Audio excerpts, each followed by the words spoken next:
Welcome back. In this video we're going to take our entire node tree and turn it into a single node group. If at any point you're a little bit confused and you're not sure why I'm choosing a particular setting, I recommend going back to the previous videos where we actually made that setting and have a little quick rewatch of that just to refamiliarise yourself with each of these individual frames through the individual videos where we created them. Now that being said, I'm going to set you a challenge straight away, and this is maybe the trickiest challenge of the course so far. I'm going to challenge you to go through this entire node tree and turn it into a node group on your own. So pause the video, have a go at that, and join me in a moment and I'll show you how I would do it. Okay, so I hope you took on that challenge and you were successful and you have a really nice node group with plenty of controls to build the perfect procedural wood material. So first of all, I'm just going to make a little bit more space. I'm going to grab this window here and just squeeze it down a little bit, and I'll move this out of the way because I really won't be using this much. We could even stand to close this a little bit as well. Now first of all, let's get some of these nodes out of the way. So I'm going to grab these ones here and move them out of the way. I'm going to grab this texture coordinate node, but I'm not actually going to take it out of the node group. I'm going to include it in the node group, but I just want to see if anyone thought of setting up a universal scale for this. So we've done this in a previous node group where we create a redirect directly after texture coordinate. We go to vector math and we add in a scale. Now because all the inputs for this entire node tree come from this one single node, we can change this scale and it will change the scale of every single noise texture, every single Voronoi texture, and anything else we have in this entire node tree. So with a default scale of 1, we get exactly what we have, but if we have 2, all our values should double. So that's our first control that's going to be an overall scale. Now let's just grab everything here and hit Ctrl G and turn that into a node group. Now this is, depending on your point of view, the fun part. So let's just go in here and let's check a couple of things out. Now this vector we don't need. We do need this normal output, and we'll keep it named normal, and this result is going to be our base color. And as I said, I'm just going to go through this really fast and grab all the most important settings. I won't be explaining too much about what each setting does as we go through, just where necessary. So I'm going to call this overall scale, and we'll set our defaults to 0, and something like 10 should be enough. Next I want to work on all my ring creation, ring width, and then color variance nodes. So ring creation first. This is going to be number of rings. Set our defaults at something like 0 and 200. And again, I don't think we'd need that many, but we'll go with that anyway. Now this multiply node with the value of 0.5 is determining the middle of our ring gradient.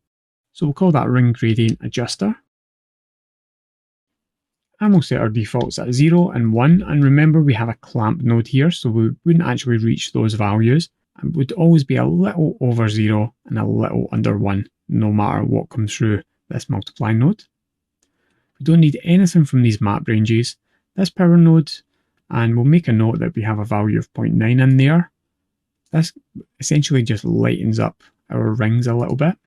So we'll call this ring lighten. Now we have a default of 0.9 in there, that's fine. I'm going to put the minimum to 0.5 and the maximum to 1.5. I doubt we'd ever get near those settings. In fact, for the most part, we'll be around about 1 or maybe 0.9 if we want to lighten things up. Our ring width is our next frame we want to work on. We're going to grab this multiply value. This is the value that determines how much variation we have in our ring width. So we'll call this ring width variance. We'll keep our default in there. We want a minimum of 0 in case we don't want any ring width variance. And this scale value in this noise texture almost works like a seed value for this multiply node. So we'll grab that scale and we'll plug it in here. And we'll call this ring width variance seed. We'll set our minimum at 0, maximum 50. That should give us enough variance. Next, we want to go with our color variance. So for our color variance, this is the amount of color variance distortion. And I've just misnamed one here, so I'm just going to go back and change that.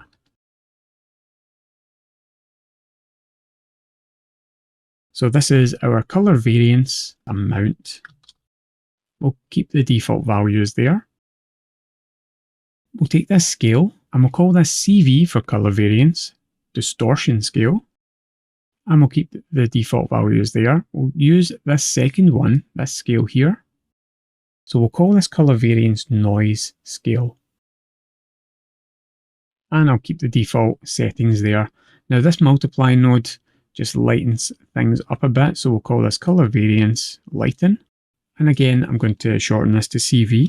And at this point, we could take this color ramp and we could use drivers to control these flags. What I want to do is avoid that. So I'm going to check these settings. I have a position of 0.19 and I have a position of 0.58 in there. I'm going to use Shift S, converter, map range node.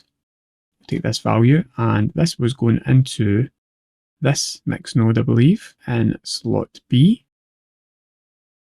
And now what we can do is we can just take these values. So the from min is going to be 0.2 and the from max was 0.55. And that's just a really quick and easy way of replacing a color ramp node with a map range node for just very simple values like this. Now if we wanted to change the colors in there from black and white, we could change the to min and max values. But for the moment, let's do our black level and our white level. So we're going to call this CV black and the second one CV white. Now one thing we want to do is just make sure our minimums and maximums make sense. So for the black one, I'm going to make the maximum 0.49, and for the white one, I'm going to make the minimum 0.5 and the maximum 1. And that way we can't make the black one higher than the white and then end up flipping our color variance. Finally, this is going to be a factor for our color variance amount. And I'm going to type this whole one in. And I've typed that whole one in because I'm going to move this right up and I'm going to put it right at the top of the color variance settings. Now, since we're working with color, let's do our colors as well. So let's grab this base color and this secondary color and rename those accordingly. So now we have both of those values in there. Now the next thing is, let's go with our microdots. So we have a scale that controls our microdots. So let's just grab this scale first of all. Now, although this frame is called microdots, this acts more like a grain, so I'm going to call this grain scale. We'll set the minimum to something like 0.1 and the maximum to something like 10, although I don't know if we need to go that high. As far as the distortion goes and the scale of this Voronoi texture, I don't really want to mess with those. But we do have some values in here that we can use. This first value is the size of our dots.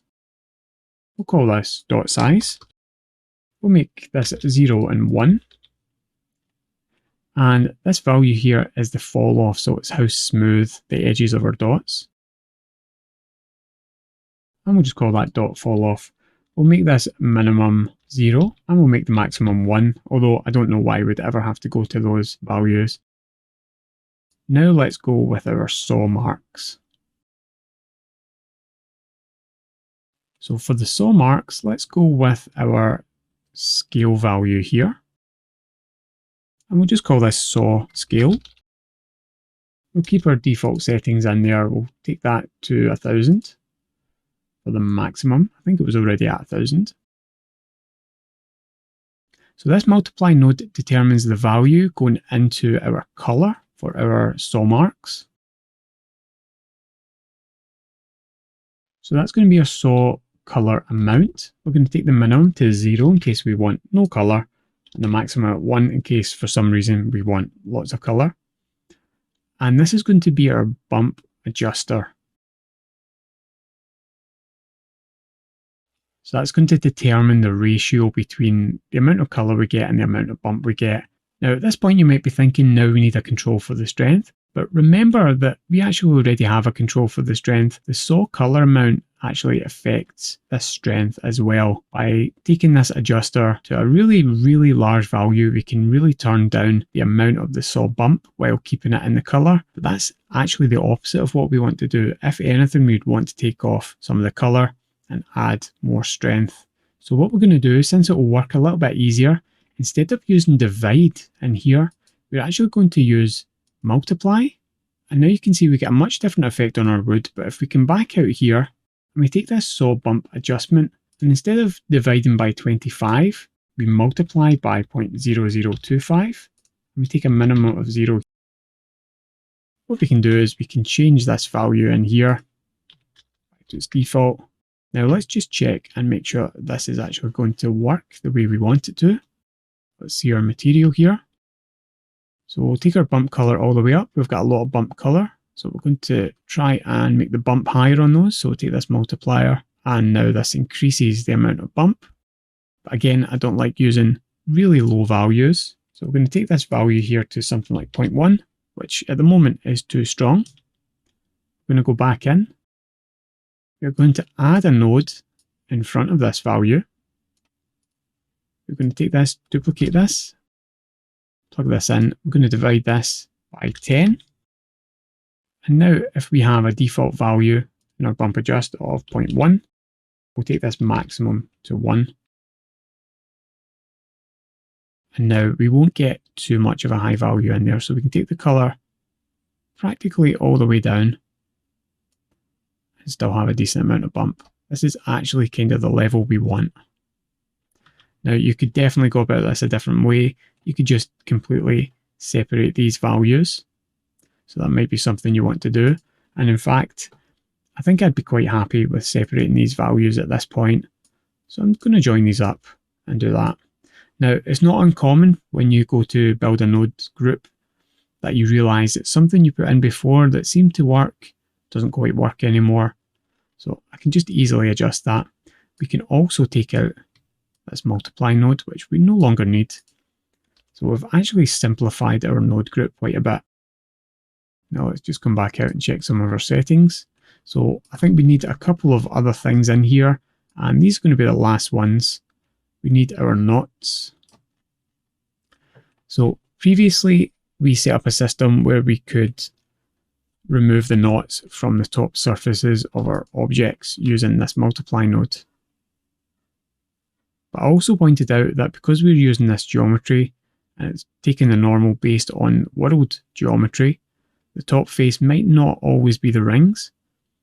So in that case, this is not going to work. Now I'm going to keep that in there, but I just want to point that out that we might not necessarily want that. Now this factor here is going to be our knot amount. We'll keep the values where they are. Now we have a color ramp in here, and what I want to do is replace this with a map range node. And it just makes things a lot easier than trying to set up drivers. And one thing that's really tricky is setting up drivers for the colors. So the first thing we need to do is flip this. So we'll take our 2min to 1 and our 2max to 0. The next thing we want to do is take our from max and reduce this down. So we get our circles. So we're taking that to about 0.3. And our from min, we don't actually have to adjust. That's fine. And what we do now is this 2 min number, this is going to be the density of our rings. So let me just show you how that works.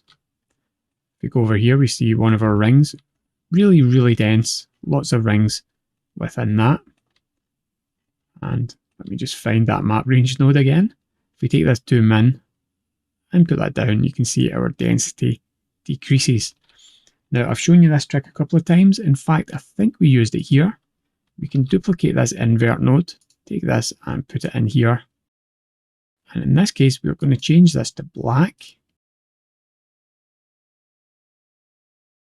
So this is going to be our ring density as far as the knots go. So we'll plug that in, and we'll just call that knot ring density.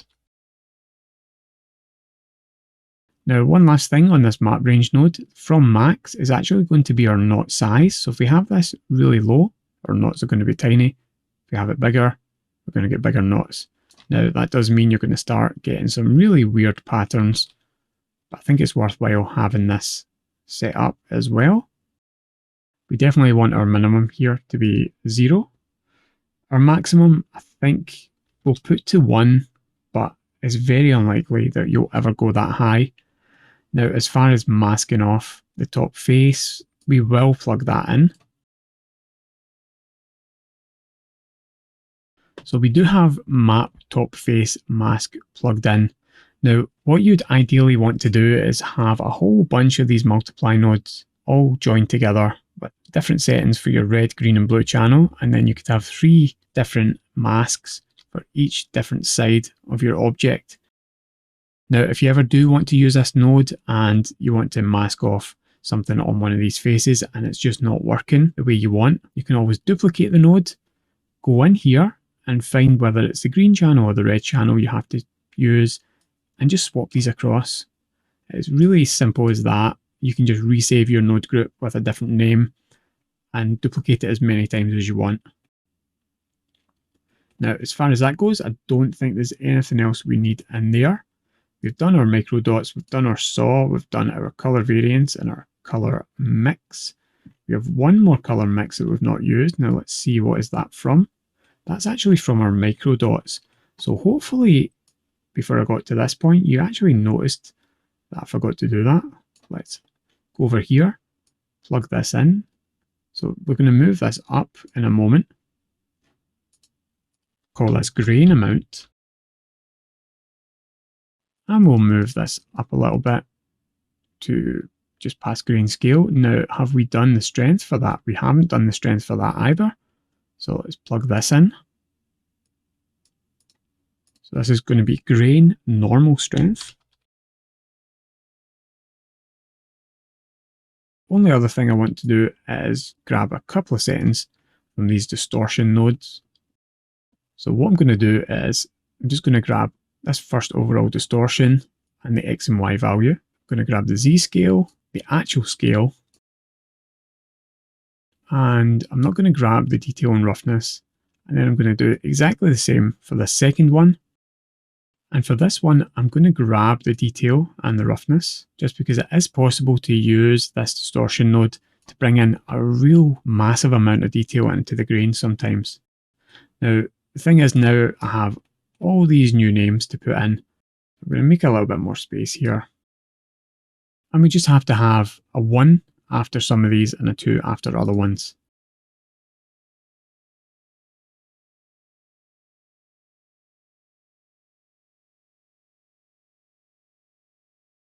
So that's our node group finished. Name our node group.